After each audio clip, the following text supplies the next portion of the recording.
Okay. Oh, yes, we are live. Hello, world. All right, guys. Thank you so much for joining us for the first episode of All Up in Your Social Business. I'm so excited about this. This has, I don't even want to say, but this has pretty much been a project that I've wanted to do for how long? Dianna and I have known each other for a while, so she's heard me talk about this and come up with so many different names for what this was going to be. So let me tell you guys what this is, okay? Before I go and introduce the illustrious Dianna Rands. My name is Daphne Leblanc. I am the owner of Cafe and Laptop, which is a boutique social media marketing agency located in Dallas, Texas. And I am also the host of the Social Business Cafe, which is another site all for entrepreneurs and small business owners who are trying to leverage social media. I've been in the social media and marketing field for way too long, and I don't want to date myself, so I'm not going to say that I've been in it too long, but I've been around for a little while. And I've been doing this for a while. I absolutely have a passion for small businesses and women in business, and it has been a big thing for me actually to highlight women in business and just kind of talk about how they are using social media to leverage their businesses, right? And today I get to interview not only like a really good friend, but what I think is an amazing, just an all around amazing business person. Yes. Yes, you're amazing. And Dianna and I have known each other. God, do we want to date ourselves? Let's just say a few years. A few years. And we've met first online, actually, which is kind of interesting because we're doing this online. We met online a little while ago because both of us are part of something called Social Media Manager School, right? And I know Yes. Dianna talks a lot about it. And in my group, I talk a lot about it. But we met kind of online in that space because both of us were, in essence, doing the same kind of thing, right? And isn't it amazing? We're doing the same kind of thing and we're really good friends and we don't feel that competitiveness, even though I think she's amazing at some stuff that I'm so not amazing with, which is a topic that we're going to talk about today. And Dianna is also a lot like me, where she doesn't like when people read these long bios. So I'm not going to read a long bio, but I am going to ask her to just introduce herself, tell us a little bit about herself and kind of how she got in this business. And then after I start interviewing her, I get to get all up in her social business. Yes, I'll be asking her a lot of questions about how she's grown her business and how she's leveraged social media to grow her business. Today's topic is how to leverage your local network. And that is one of those things that I think Dianna like kicks butt with. And oh my God, this past year, come on, you can't even say anything. Like, I don't want to hear, oh, I wasn't amazing. You were amazing, especially this year. So over to you, Dianna. Wait, I got to keep remembering, like, you're technically. Yeah, it's like backwards because you're that way. Yeah, but I'm like, no, she's really that way. What are you talking about? So I want to hand the mic over to you. I want you to just introduce yourself. Tell us who you are, what you do, all that fun stuff. Okay, where to start? Back in 1970, no, just kidding. Yeah, Daphne and I are like 2 months apart, a month and a half apart. I know. In birthdays. So yeah, there's a lot of together things. But I basically, my dive into the social media world actually started way back when I had a brick and mortar business. And in that business, I was just hungry all the time. This was around 2011 when the business part of social was really starting to get its footing on the platforms that existed at that time. And I was just hungry for what's the new latest greatest thing. And I found myself kind of neglecting the brick and mortar and absorbing more of this online marketing. And when I closed the brick and mortar, I had decided I was like a moth to a flame with it. And I just wanted to just absorb as much as I could. And that's when I joined the social media manager school that Daphne talked about. And that was in March of 2014. And with that, Daphne's playing with things with our live setup here. And so when that happened, I was like, this is a perfect time. I closed this business. I'm going to do this online school, and the rest is kind of history. But one little thing that I want to throw up there is my name, Chill Digital Marketing, actually comes from my two sons. I have two boys right now. They're 13 and 11, and their names are Charlie and Will. So Chill comes from Charlie and Will. And it looks like I'm running the show all by myself. There she is. You aren't. I just wanted you to like take the reins and be like, hey, this is who I am. I think that's one of the things that I love about the name of your business, because that's a question that people always ask me, well, how'd you come up with Cafe and Laptop? What is that about? And my story isn't as cool as yours. Like, it just really isn't. It's not as cool as yours. But I find that the story around Chill Digital Marketing is really cool. I want to ask you a question. Actually, I get to ask you lots of questions today. But one of the questions is, how long were you running your brick and mortar, and how is it transitioning from a brick and mortar to kind of an online business?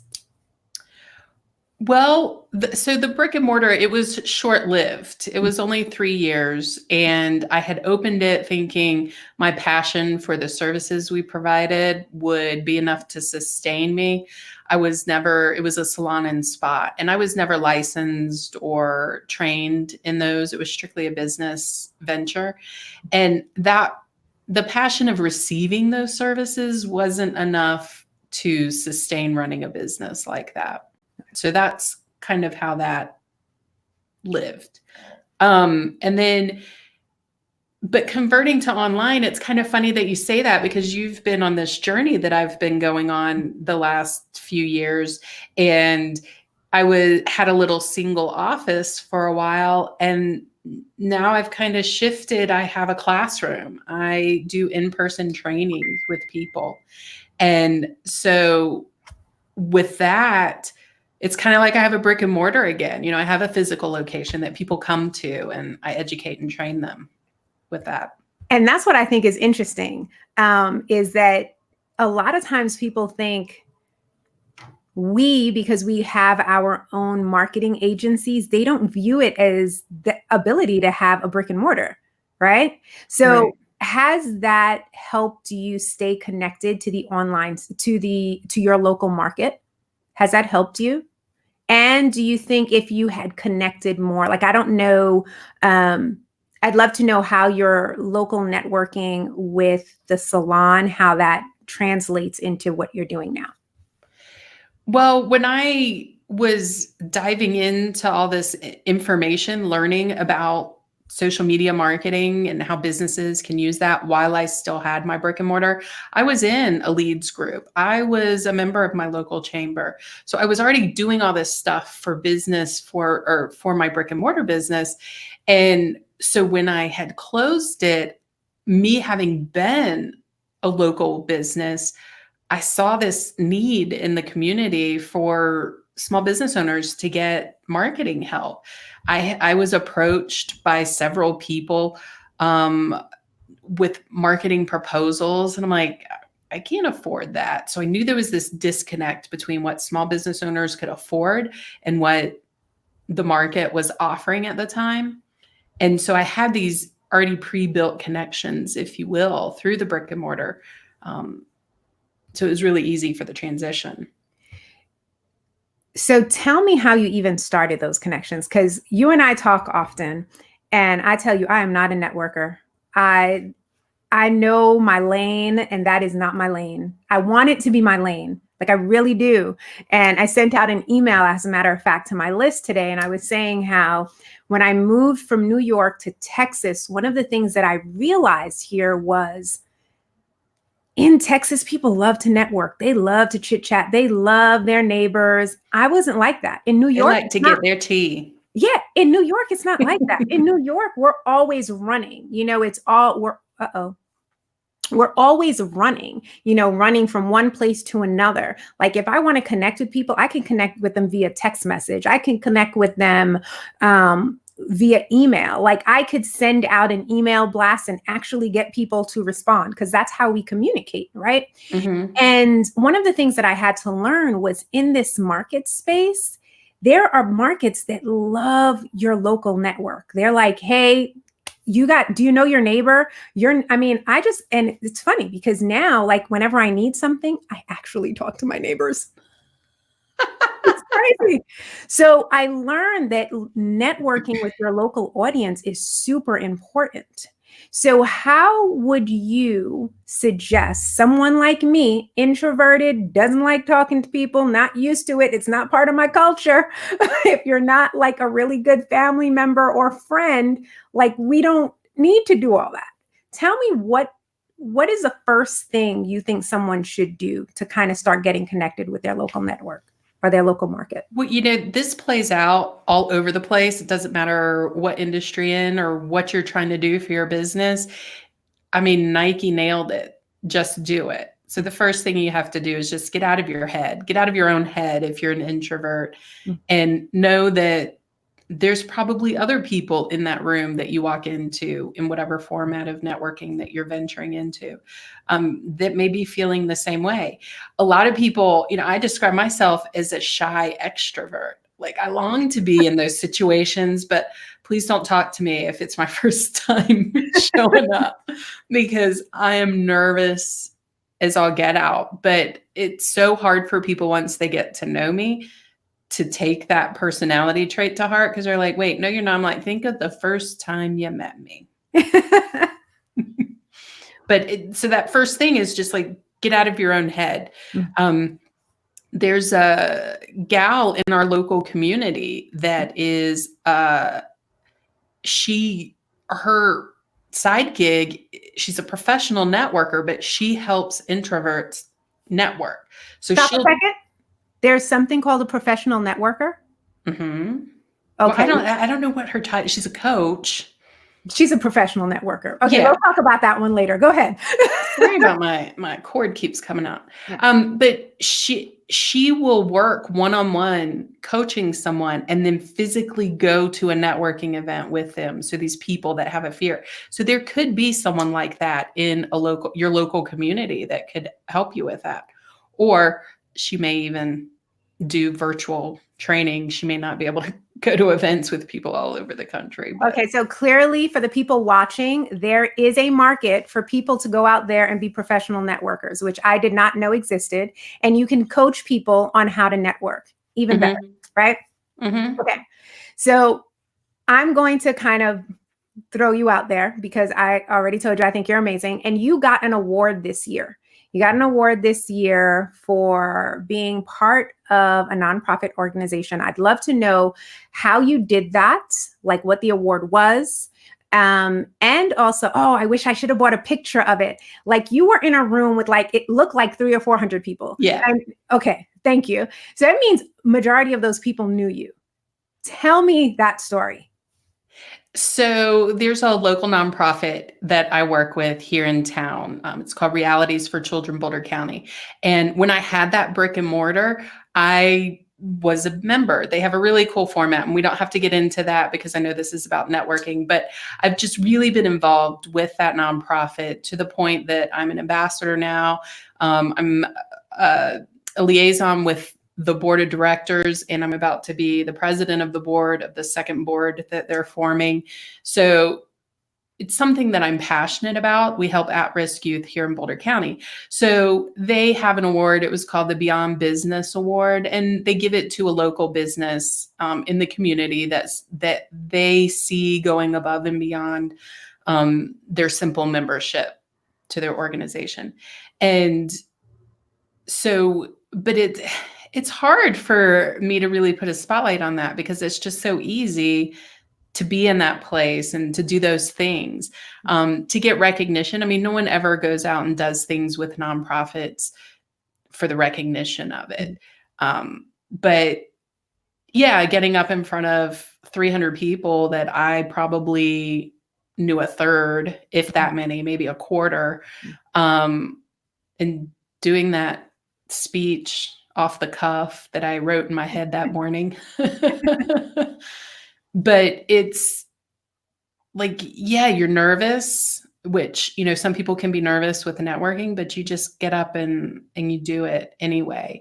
And after that event, because yes, I was on stage, there was a handful of people that came up to me that I then had meetings and conversations with after the event.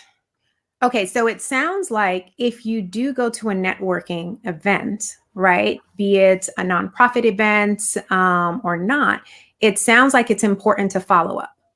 Definitely. Okay, so And so this kind of goes into one of the points that I wanted to bring up is if you do find yourself at a networking event, like a local community networking event, do not be that person that is shoving your business card in as many hands as you can. Don't do that. Don't be that person. You want to come from a mindset of serve, don't sell. You know, you're putting on your listen ears. You know, you meet someone, you ask them all the questions because you never know. Maybe your product or service could help them with a problem that they're having, but you don't go in with that mindset. You go into the mindset of, I might know someone else that could help them. mm-hmm. You know, because and if the tables switch, it's so hard when you have two good networkers together. It could be very quiet because they both want the other one to talk. But if the table flips, then, you know, and you talk about your service, they may not be your ideal client or someone that needs it, but the average person has about 100 to 200 people within their network that you might be able to help a portion of those people. 100 to 200? Oh my gosh. I have a lot of work to do. I have a lot of work. Girl, you know so many people. Don't even start. We'll talk about that offline. We don't want that happening on live shows. Not on live shows, not on live shows. Okay. So we talked a little bit about, you know, if someone is scared to do it, right? And so your whole thing is just do it. Now, how about if, because I remember when I did McKinney Leadership, right? And McKinney Leadership, what was really interesting is that they have your first day is kind of like a welcome, and you walk into this room, okay? And remember, yes, I may not be totally shy, but I'm a total introvert. And you know this as you've gotten to know me, right? So I need my time to rest after these events. I opened up the door. It was so crowded, like I couldn't put my foot in. So now I am already stressed out. And I'm like, oh my gosh, I have to talk to strangers. Like, what's going to happen? I walk in and it felt like everyone knew everyone. And I think that that's something that stops a lot of people who are first entering this networking or trying to network with their local businesses and things like that. Because based off of where you're at, it could almost feel like it is what is that? Cliquish, Click. You know? Yeah. Like it's like, oh my God, am I back in high school because I have to have a clique? I don't know that person and they're not going to let me in because I'm not in that gated community, or I'm not in this, or my office space isn't on this particular block. So what do you suggest someone do the first time they kind of walk into a room? Well, if you kind of plan ahead, bring a buddy. You know, if you know another local business member, so that you at least have that one person to talk to. If you're going to an event, so I was an ambassador for many, many years with my local chamber. And as an ambassador, one of our jobs is to kind of like find those people that show up and they're just kind of standing by themselves. and going up to them and talking to them, making them feel welcome. So if it's a chamber situation, you could call before the event, ask them if they have any ambassadors that you could connect with before the event that would be there.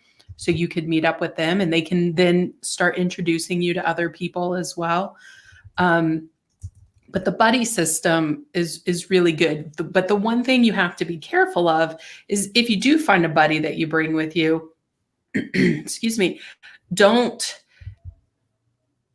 just stand in a corner with them. Mm-hmm. Use each other to break through groups. But I'm the type of person that if there's 3 or 4 people talking, I'm not the type that just, hi, I'm Dianna. Nice to meet you. That's where that shy piece comes in for me. Okay. All right. I'm the shy one and the one who will stay in the corner. Give me a beverage. I'm good. Now, liquid courage, if drinks are offered, liquid courage can do wonders for your networking. Oh, I've heard that it can. Both negative and positive. Well, let's stay on the positive. 1 drink maximum. Okay. So key, I should have put that as a banner. 1 drink maximum. 1 drink maximum. Okay. So I want to tell people a little bit about the way you run your business. Is that okay? Okay. Okay. So only good things, I promise. Only getting all up in my...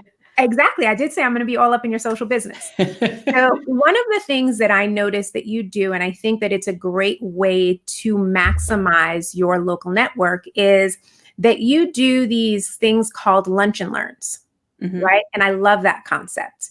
And I feel like every time I talk to you, you're like, oh, I'm going to go to this meeting. I'm going to go to this networking meeting. It might be the same meeting, but I swear, Dianna, it feels like you are always at a networking meeting, right? How do you block off your time and how do you actually support people when you are doing that? So if you're going to a networking meeting on Monday, how do you follow up with those people? Then you have a lunch and learn on Wednesday. How do how does that look? What does a day in a life of a real networker look like?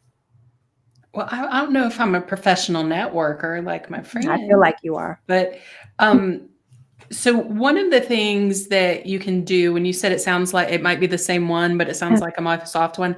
I am a member of a local referral group. It's called the Referral Partnership. And we meet every Wednesday from 8 to 9:30. So there's that consistency. It's just on my calendar. Done. And the requirements of that group, which if any of the viewers are familiar with BNI or are BNI members or visited, it's very similar. One of the requirements is to have one-to-ones with each person in the group, because once you get to know them on a personal level or a one-on-one level, you're kind of in that know, like, and trust. So then it's real easy to refer them to people you come across, whether it's your clients or friends, things like that. So for that one, like if you find a group that you can join and they just have consistent meetings, it's very easy to block that off for your calendar. As for our lunch and learn, we call them Chew on This Tuesdays. They're always on Tuesday, and they're the 3rd Tuesday of the month. And that's just consistent. So it's just in my calendar, I use Google Calendar and it just repeats without an end date kind of thing. And that's kind of because I'm more in the training education part of digital marketing. We do have done for you services. This is a great way for someone who maybe is leery of coming to a paid workshop or investing in one of our online products. They can come and see my teaching style, and it might not be for them. I can't cater to everyone, but it's a way for them without having to fork out a lot of money or anything to see if this could be a good match. And those are short 1 hour. It's BYOL. So it's not like I provide them lunches for this free lunch and learn, but I allow them to come to the classroom and bring their lunch and eat it. And it's just an hour. It's the topic is, they've been all over the place when GDPR came out. I did one on that. I did one on net neutrality when that was big last summer. I did a beefy one this summer on Bitcoin and blockchain. So that was a huge one that I had to do a lot of learning because I didn't know anything about it. But they kind of every month rotate. in October. We're still in October, right? We did Yes. vision boards. So we did digital vision Right. boards for 2020. I need to do a digital vision board. Well, when you and I did our little accountability thing, that's the template I Oh, used. yes. Oh my gosh. Okay, so now I have to go back to that. Now I have to be like, okay, I'm going to have it ready for our retreat. Yes. Okay. So I was, because, I had to get all up in your social business, and I started going through all of your podcasts, right? And there was one that was talking about barriers to networking. And one of the things that I loved about that one was how you can misinterpret networking for actually working, right? Mhm. And I thought that that was really good. So how do you figure out the correct balance between networking, trying to network and trying to make those sales and make those connections? Because when you're networking, you're not necessarily trying to make sales, but you're trying to connect with people who can help you grow your business, right? Mhm. But how do you balance that out, the networking and the actually doing the work and making money? Well, it's kind of a mindset shift that we have to think about, in that we have to spend just as much time working on our business as we do working in our business, if not more. We're the owners, we're the shakers and makers, so we got to keep that 30,000-foot vision going, or else we're gonna just be on a treadmill until we die of a heart attack or something. So Yeah. you have to have that mindset shift of, okay, I got to work on my business. So Mhm. that's where networking can come in. But then also having a different one of, okay, I'm wasting my time being here. Well, then maybe you're choosing the wrong events. So look into the events. Who are the type of people that are going to be there? Is your ideal client going to be there? There's different types. There's where your ideal client's going to be, and there's where your peers are going to be. And you have to have a nice balance between those. And then you have to look at, there might be an expense to attend this. So what kind of return are you looking for? 3 solid connections, and it was worth it for you. So you have to look at the cost benefits as well. Okay. So then I just want to recap real quick. So we're talking today about leveraging your local market or your local network, right? We talk about making sure that you are not spending all your time networking. So you have to balance it out. There's a balance between working on your business, working in your business. There is this concept for, introverts. So what suggestions did you bring up? And I thought it was really great was bring a buddy. Right? Mhm. Don't do it alone, and kind of research the event prior to, so you can get in contact with the different people who are coordinating the event and see if you could even connect with someone prior to attending. That way you don't go to an event feeling like, I don't know anyone and this feels really awkward. Mm-hmm. And then there was something you talked about, which was also following up with people that you meet with. How quickly should you follow up with someone that you met? It depends on the context with which you are needing to follow up with them.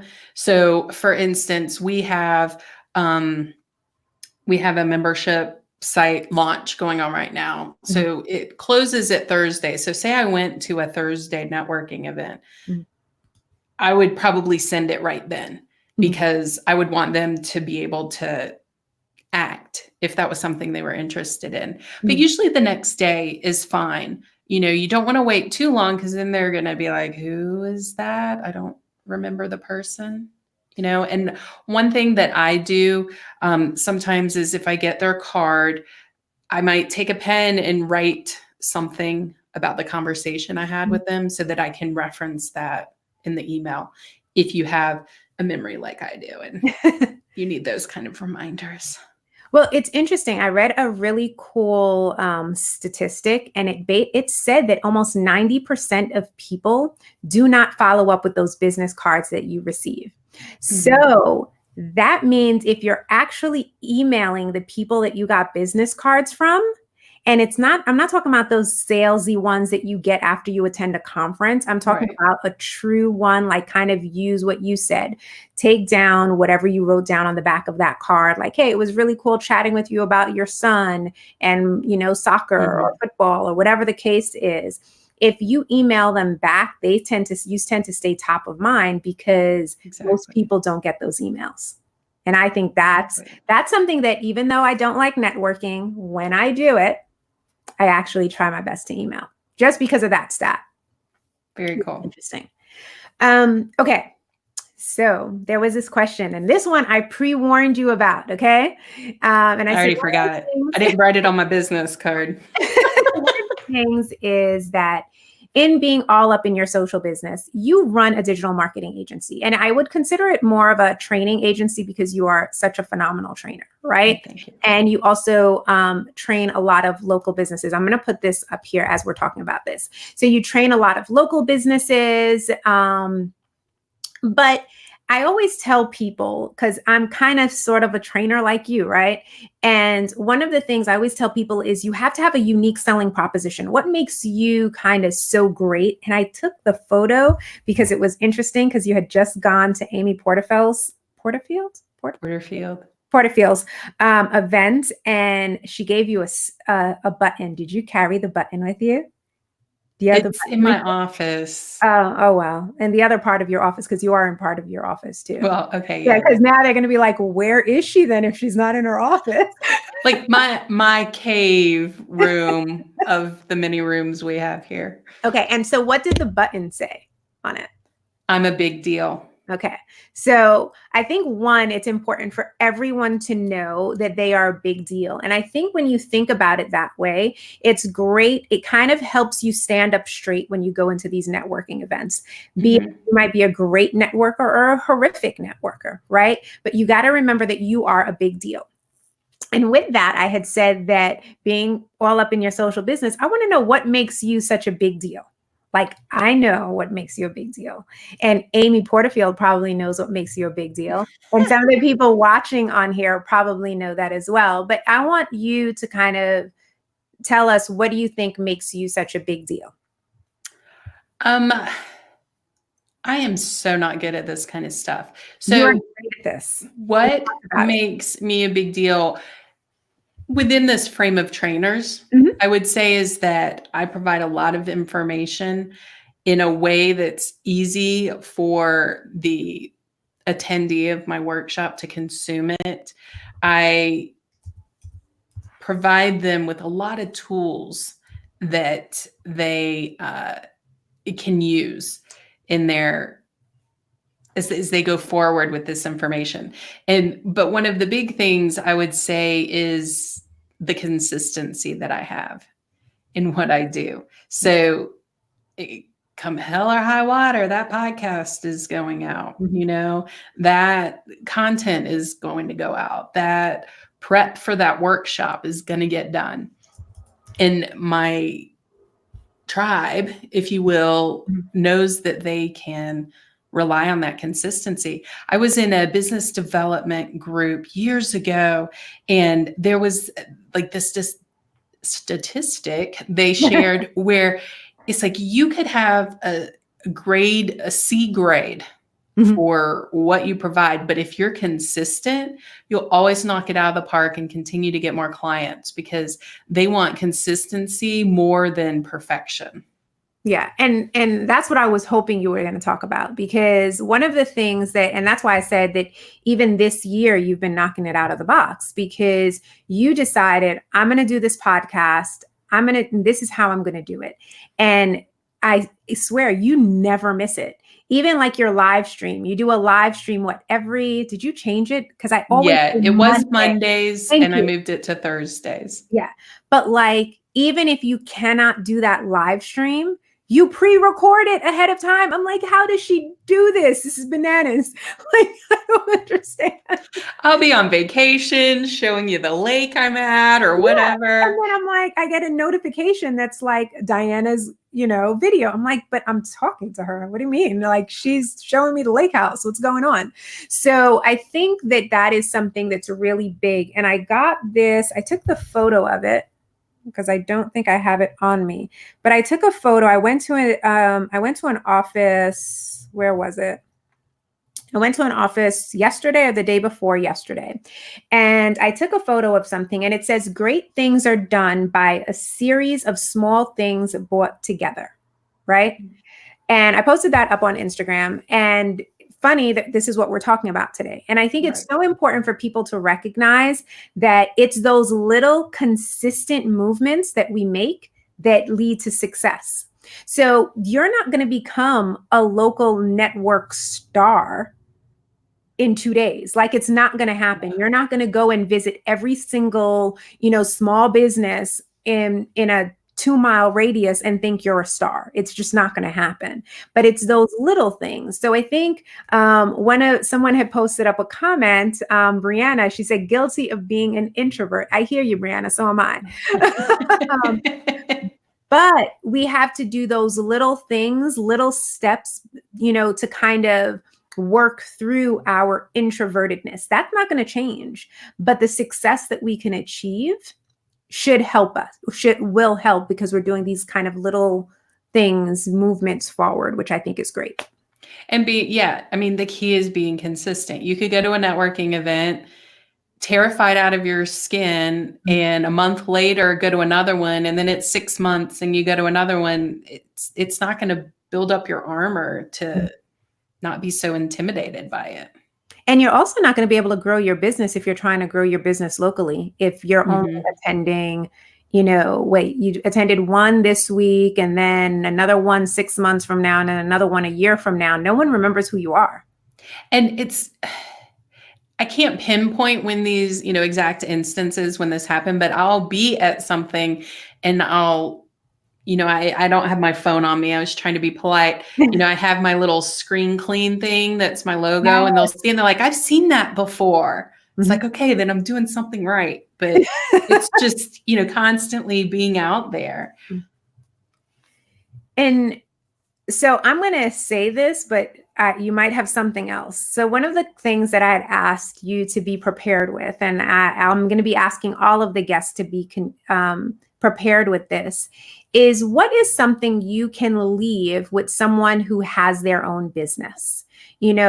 Specifically a woman in business, as that's what we're probably going to be highlighting in this show.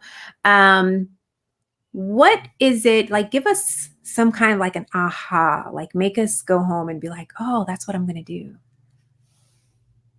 I don't know if it's so much that's what I'm going to do, but one of the things that I have been better at growing comfortable with, because me, I have issues with this, is failure.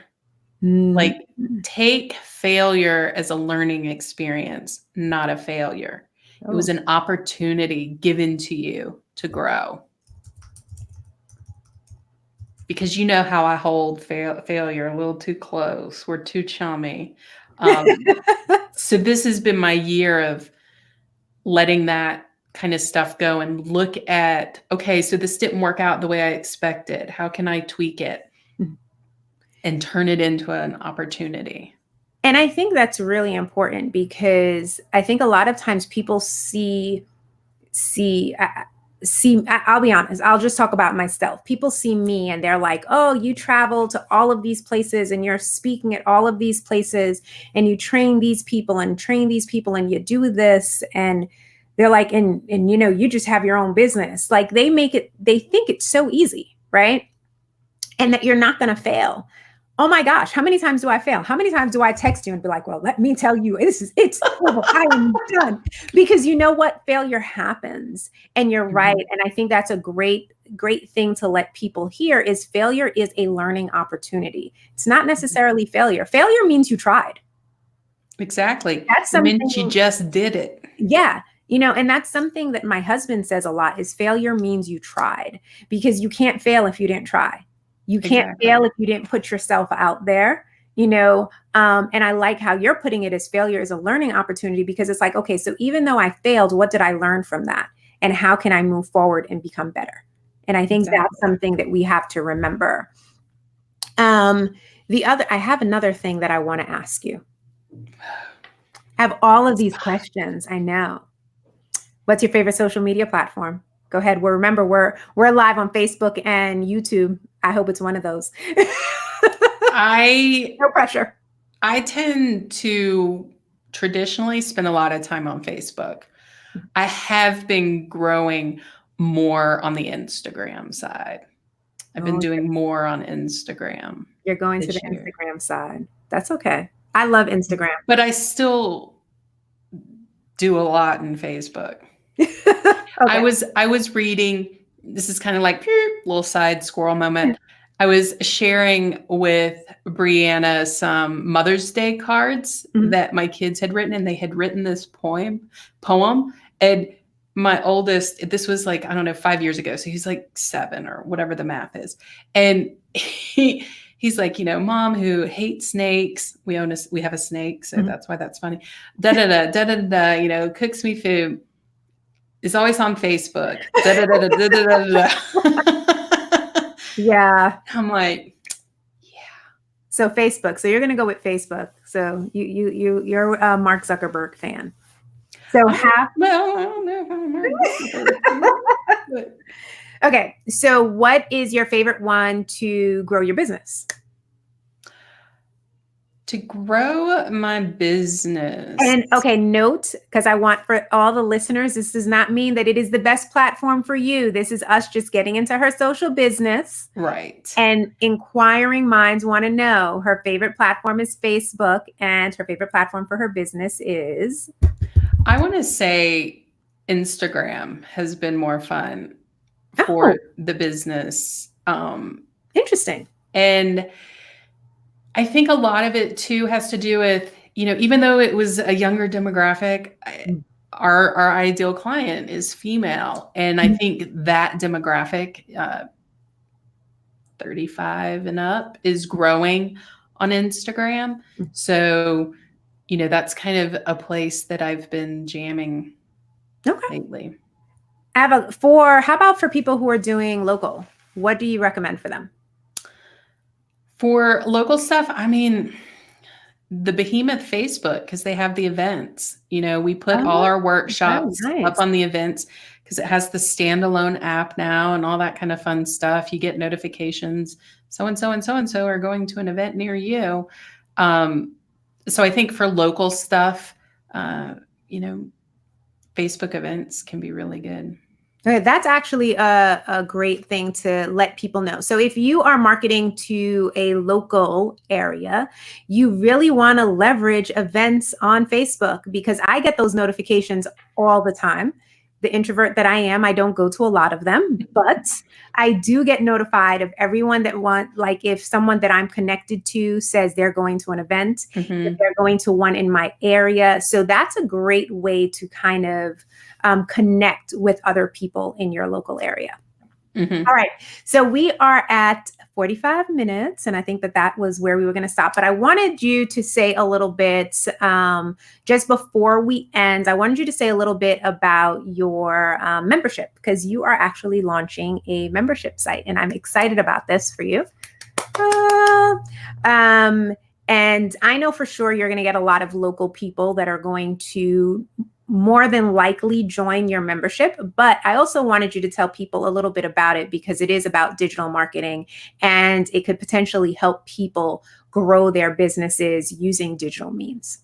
Correct. So the membership site is in launch mode right now.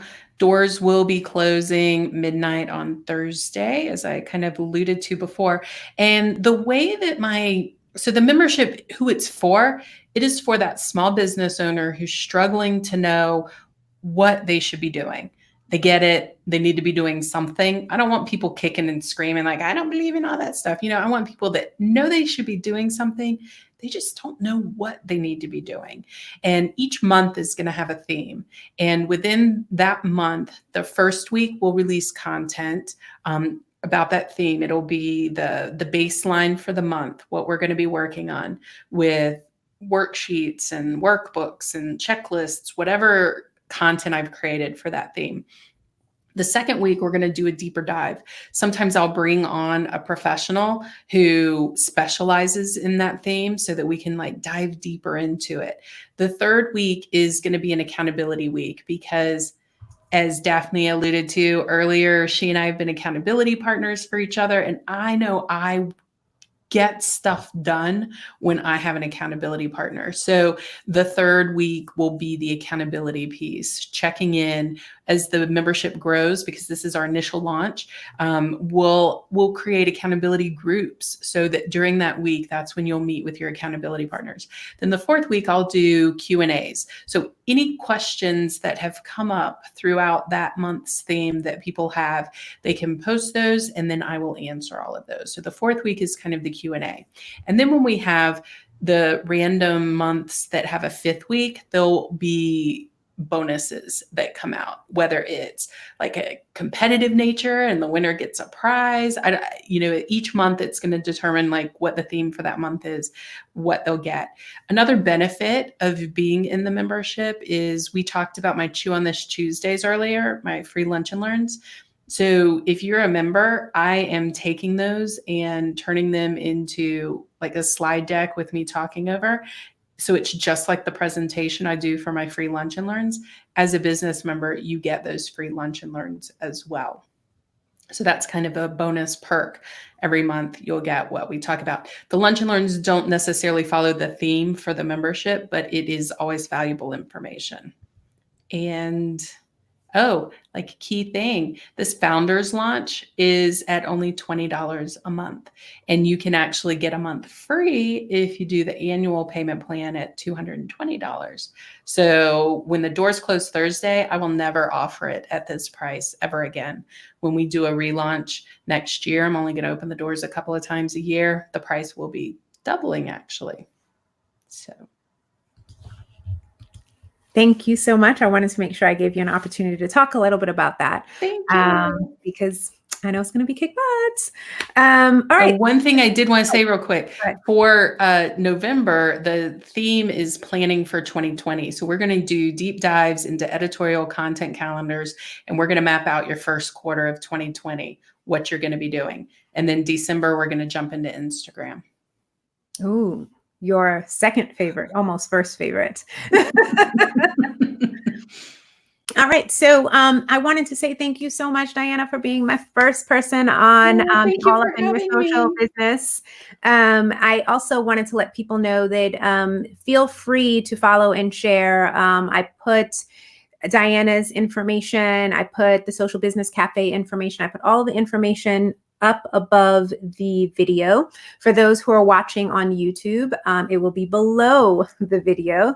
I used StreamYard today to actually be able to stream both on YouTube as well as Facebook. So that's just kind of something fun for you guys to know. And if there are ever any questions, please make sure to put them on the bottom. I always come back and I answer the questions. Our next episode will be again next week, Tuesday. So I look forward to sharing that person's information, getting all up in her social business. And I know who that is. All right. Thank you so much, Dianna. Take care. All right. Bye-bye.